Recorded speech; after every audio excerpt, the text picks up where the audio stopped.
L'albinisme est une condition génétique, c'est la condition génétique des personnes qu'on appelle albinos. Une personne albinos est une personne qui va être totalement ou partiellement dépigmentée parce que son organisme ne fabrique pas ou fabrique peu de mélanine, le pigment qui colore la peau, les cheveux et les yeux. Du fait de cette dépigmentation, leur peau a une très grande sensibilité aux ultraviolets du soleil et doit se protéger de ces ultraviolets sous peine de développer à long terme des cancers de la peau. Mais la principale conséquence ignorée, c'est que les personnes sont déficientes visuelles, c'est-à-dire que la mélanine joue un rôle dans le développement du système nerveux visuel. Leur rétine se développe de manière anormale. Si je la compare au capteur d'un appareil photo, la rétine des personnes albinos a un bien plus faible nombre de pixels, par exemple 100 000 pixels, que je comparerais à 10 millions de pixels. Vous comprenez que les personnes ne vont pas avoir la même acuité visuelle. De plus, la liaison entre la rétine et le cerveau se fait de manière anormale, et l'ensemble de ces phénomènes contribuent à la déficience visuelle. Les symptômes qu'on va pouvoir observer au niveau des yeux sont le nystagmus, c'est-à-dire un mouvement incontrôlé de l'œil de droite à gauche et de gauche à droite, et la photophobie, qui est due au manque de pigments dans l'œil. Les personnes albinos peuvent porter des lunettes, mais si elles portent des lunettes, c'est pour corriger la myopie, l'astigmatisme et l'hypermétropie qu'elles peuvent avoir comme vous et moi. En aucun cas, cela ne permet de corriger la déficience visuelle de la rétine, et donc n'améliore que peu l'acuité visuelle.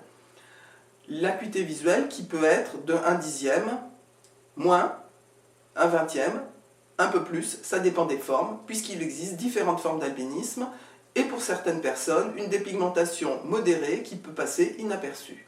Les personnes albinos sont donc plus nombreuses que ce qu'on croit. L'association Jeune Espoir a été créée pour apporter de l'information aux familles. En effet, quand une famille apprend qu'un enfant est déficient visuel, outre son apparence physique particulière, ils sont extrêmement désorientés, extrêmement choqués, extrêmement inquiets pour l'avenir. Donc notre association leur apporte information, conseils et réconfort. Notre association regroupe un grand nombre de personnes albinos et nous avons donc la possibilité de leur montrer que les personnes albinos peuvent faire des études normales, voire brillantes, et exercer toutes sortes de métiers. Nous apportons donc de l'information sur ce qu'est l'albinisme aux familles, mais aussi de l'information sur les droits, sur les aides que les familles peuvent trouver pour la scolarisation, pour la vie professionnelle. Et donc toutes ces informations sont regroupées dans un certain nombre de documents qui sont transmis aux familles ou leur sont diffusés lors des rencontres annuelles de l'association. Mais un autre but de l'association, c'est aussi de soutenir la recherche sur l'albinisme. En effet, cette recherche n'existe que parce que notre association la finance en recueillant des dons qui sont donnés à des laboratoires de recherche. Nous soutenons 2 laboratoires de recherche. Le premier laboratoire fait de la recherche sur les gènes responsables de formes d'albinisme non encore expliquées. 20% des formes d'albinisme n'ont pas encore d'explication, et je vous rappelle que l'albinisme est une condition génétique, c'est-à-dire qu'elle est liée à des mutations dans des gènes.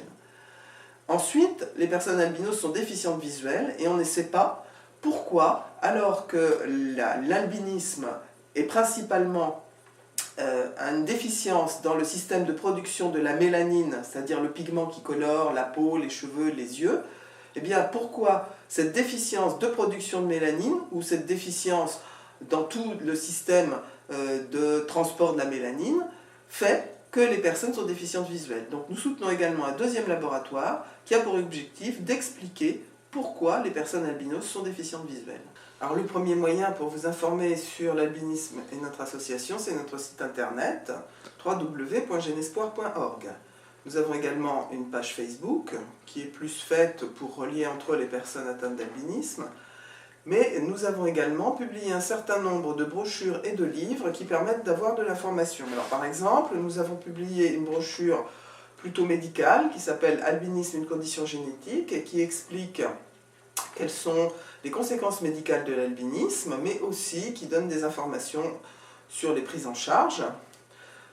Nous avons édité un livre à destination des enfants, mais aussi des parents, parce que des fois les parents ont besoin d'informations simples, comme les enfants, qui explique ce qu'est l'albinisme à un enfant entre 6 et 10 ans.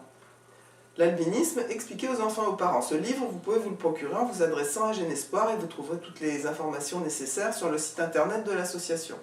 Nous avons également un autre livre qui est un livre de témoignages qui a été à l'origine créé par l'association espagnole ALBA, qui met en parallèle la situation des personnes albinos en Espagne, on va donc dire en Europe, et au Sénégal, on va donc dire en Afrique.